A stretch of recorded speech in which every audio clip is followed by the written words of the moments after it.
Dr. Moody, thank you very much that you found time for the interview for today. Thank you so much, Elena. I'm just delighted to be with you. I've really been looking forward to this time together. So thank you. I read your book. So let's compare the science with religion, with faith. You know that many people, especially scientists, they are skeptical. They don't believe in God and everything like this, especially in recent time, capitalistic regime and this fast life. Everyone needs science proofs. They want to touch, to hear. On the other hand, there are religious people who don't need any proof. Well, Elena, personally, I wouldn't want to persuade anyone of anything.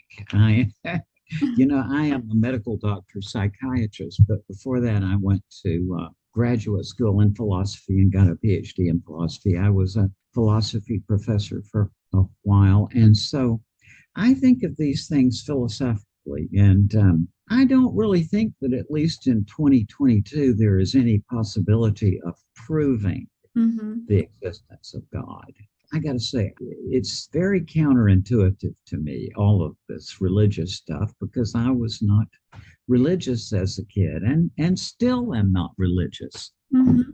But what happened to me is just after talking with thousands and thousands of people who came to the brink of death and who had contact with a being of complete love and compassion, that changed me quite a bit. But then back in 1991, I was in a state of really terrible despair. And I had what I guess you would call a mystical experience of the presence of God. And that hasn't in any way inclined me toward religion. The way I say it is, I know a lot of people whose main activity in relationship to God is to reasoning or thinking about whether God exists. And of course, as a philosophy professor, there are classically a number of arguments that have been made for the existence of God. Or from design, for example. If you look at the whole universe, it looks like a big watch more than anything else. So there must be a watchmaker, right? Or the cosmological argument started by Descartes, which is that everything seems to have a cause. So there's got to be some one cause that's the cause of the whole thing, and that's they identify as God. Or there are other arguments as well, but none of those arguments make any sense to me. When you argue about God, whether God exists, what you're trying to do is to take one human concept, namely the concept of existence, which is a kind of circle you draw around things, right? And to try to contain God within that circle, I don't think it's possible. I mean, I was a professor of logic. I could take about an hour, but we could go through and I could explain what it means to say that something exists. But when it comes to God, see, I give up. God doesn't fit into human concepts. So what I say is that I have a relationship with God. I can't put it together within the concept of existence. Or I put it together in the context of the fact that I have had a relationship with God. And I think, and that's not anything special. I think kind of everybody has a relationship with God, whether they know it or not. And I don't see God as the boss, with the long beard. Where I have come to on this whole thing, Elena, about existence and the purpose of this life is an idea that will sound to you like I'm psychotic. But as you age, you will see what I mean. I had a great year, a wonderful year as a geriatric psychiatrist in a little town. And it was the place where the mayor and the chief of police and all the local celebrities, it's just out of politeness, they usually have a place where they can go so they won't have to be seen at the mental health clinic along with the rest of us. So in that year, I just had the most amazing, wonderful experience with so many articulate, eloquent people. And I heard repeatedly during that time these words, Raymond, the older I get, the more I develop this impression when I look back at my life that it has been a movie or a script or a play. And that's where I've come. I think that this thing that you and I are in now, this world, it's kind of like theater. And as I have put it together, we live through this, we live through one story, the story that's going on now, and then we die and we go through some incomprehensible process, and then we're back on another story. That's what I've come to think, and I wouldn't try to persuade anybody else, but quite interesting. Not being a religious person, how did you start it, especially when astronomy was your favorite pastime during school time, and then you went to the University of Virginia to study the subject, then you went through Plato book and etc. Can you bring more details? Why did you decide to research this subject and not only philosophy? Well, I decided to be a philosophy major my first few days at the University of Virginia when I was 18, because I read Plato's Republic, and I was immediately taken up with that work. And as you know, the whole Plato's Republic sort of comes to a dramatic end with a man from Armenia, right? The warrior. And that was the first that I had ever understood, Elena, that anybody at all takes the notion of an afterlife seriously. I thought it was just a joke, but that Plato, who immediately became my hero, took this notion seriously. I saw the point of his argument that in a way this question of life after death is the most important question. So I read about this in Plato, but 3 years later, I met a living human being, Dr. George Ritchie, who was a professor of psychiatry at that time at University of Virginia, who had such an experience. And I heard George talk about his experience. And then when I became a philosophy professor, I began to hear this from my students and my colleagues. And over the years, I've just had this wonderful experience of being able to interview literally thousands of people who came to the brink of death. Many of them were pronounced dead and resuscitated, and who had this experience. And, the way that we debate about this goes right back to the time of Plato and Democritus. And the argument form hasn't changed at all. It's basically Plato looked at the story of Armenia and other stories he knew and said that these indicated to him that there's an afterlife. His rough contemporary, Democritus, who had figured out that contrary to our sense impressions that things are solid, that they're actually made up tiny little bits that are too small to see, which he called atoms. So he said that these experiences are just the residual biological activity in the body. And so that's still the debate that we have today. But where I depart from that, Elena, is that I know many people. First of all, my wonderful professor of medicine when I was in medical school, who have had this experience, but who were not near death. They happened to be there with someone else who was dying. And this is very common, that the people at the bedside of the dying have these same experiences of lifting out of their body and seeing the light, sometimes even seeing life reviews of the people who are passing. So if the bystanders have the same experience as the people who come close to death, then obviously something is going on in addition to, or rather than, the oxygen deprivation to the brain. And I think that we're not really able to figure out what it is yet, although, that's okay with me. Some scholars, get very upset if there's things that they don't know, but I realized when I was 7 years old that I will never know much of anything, because when you gaze through a telescope and the vastness of this thing. I love to seek knowledge, but I realize that as human beings, there's only so much of it we can have. So where I have come to this, Elena, I realize that it is not possible in 2022 to make a logical inference that there's an afterlife.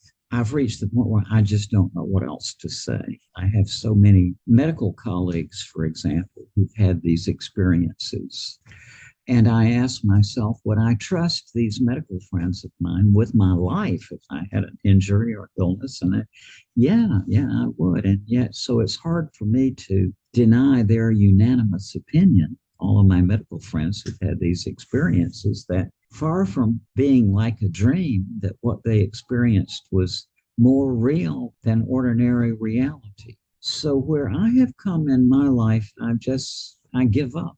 To me, I don't know what else to put this together except to say that apparently when we die, we go through a phenomenal transformation of our consciousness and we go into some other dimension of reality. So do you think that our dreams can be some kind of bridge between the reality and that reality? I do, because, I mean, you're a creative person, right? You make your living in a creative occupation. You and I realize something that very few people get to realize in their life, and that is that creativity is just the best fun there is, right? Yes. And once you're addicted, you're addicted. So to me, this life kind of partakes of creativity. I think that this thing we're in is a kind of theater. And I think that it's the reason why we have theater as we do is that people like Aeschylus and Sophocles and Euripides, who were wise thinkers themselves, just realized that as people get older, they have this sort of insight as you look back that your life has story form, like a narrative form. So, you know, that's even your consciousness is narrative based, right? Whenever any new thing happens to you, your mind puts it together in the story, like adds to the story. And you probably have dealt with filmmakers and so on. Filmmakers talk about the Kulakov Effect, which is if you put any two images together in sequence, no matter what they are, just randomly put together, then people will start making a story to connect. We're set up to be creatures of story. Few thinkers, they think about religion and they theorize that people invented the idea of God to guarantee themselves a life after death. Can we assume that it's better for people to believe without asking the science or the Bible rules, or just to believe without any proof? You know something, again, my statement here is probably going to sound to you psychotic, but it's something that a lot of old people eventually come to see, is that this whole thing about belief is so ridiculous. I mean, I'm 77 years old and I've studied philosophy almost all of my life. And I have never really been able to put together for myself, Elena, what in the world people are talking about when they say they got beliefs. What are they talking about? It's like the way I think of it is you have all these sentences in language or this kind of verb form, like I think that, I feel that, I assume that, I guess that, I suspect that, I believe that, I know that. Why do people take out this one belief, see, and make that, when all these others, I don't think that people know what they're talking about when they say they got beliefs. It's just something they do to, I think a lot of people are just so terrified of thinking, you know, so they want some sort of guarantee that they don't have to think. Yeah. And you are obviously a person who loves to think. So you have a hard time, as I do, figuring out what might be going on with those people who don't like to think. And especially when you have difficult situations, just like pandemic or a crisis, or when you lose someone dear, you just want to believe that there is somewhere some energy will help you or advise you what to do, some kind of support. You are looking for psychological support because that you are not strong enough to handle these difficulties. That's right. I plead guilty on that one. I'm not strong enough to handle my difficulties. And I'm not a very strong person. I'm just a reader and scholar kind of. But I really am still very uncomfortable with religion in the sense of organized religion.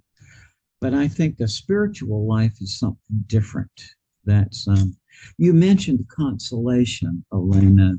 That's even Plato Plato was really the first person to think in a very systematic way about the prospect of an afterlife. And he pointed out in one of his works about this that you can't really separate rational attempts to prove an afterlife from the whole topic of consolation. Mm-hmm. But the trouble is that you can't just try to console people by telling them anything that is, because that's not really consoling at all. It's a lie or a deception is not really consoling. So you have to be very rigorous in this. But where I am in it is that I think that we now are on the verge of entirely new techniques that will enable us to put together rational proof of an afterlife. Nowadays, science goes, they are creating robots, but they didn't figure out whether or not there is life after life. That's right. The question is so enormously difficult, right? Number one, what in the name of God do you mean by life after death anyway? The sentence, there is life after death, if you look up the words in the dictionary, is a self-contradiction, mm-hmm. right? Because you say, there is life after death. That means, if you look in the dictionary, there is life after the final irreversible cessation of life, which is a self-contradiction. Mm-hmm. But then a lot of things have been self-contradictions over the centuries. If you imagine now, Elena, that you are a very eloquent and well-educated person of the year 1915, okay? And assume that mindset and that way of thought. And now listen to the following sentences. Sentence number one, all four of Ethel's grandparents perished and were lost in a shipwreck long before her mother and father were born. In 1915, that's completely nonsense.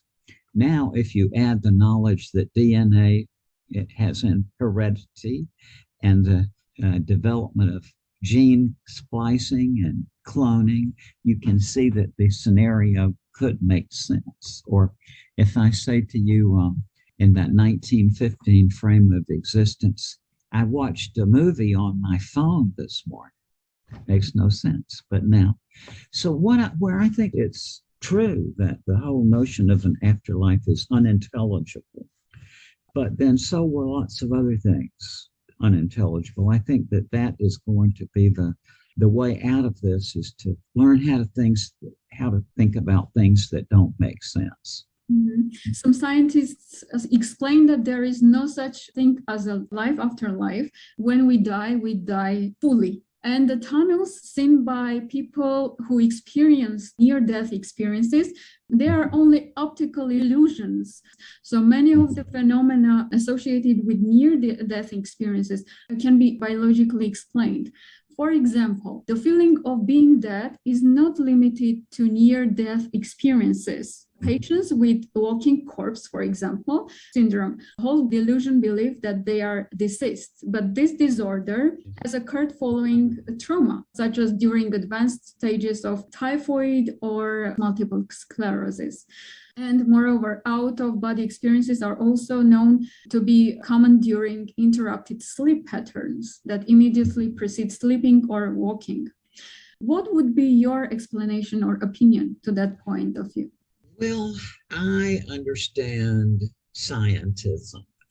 I was a professor of philosophy for some time. I taught epistemology, or theory of knowledge. In the society that you and I live in, the world society, very few people can distinguish anymore between science and reason.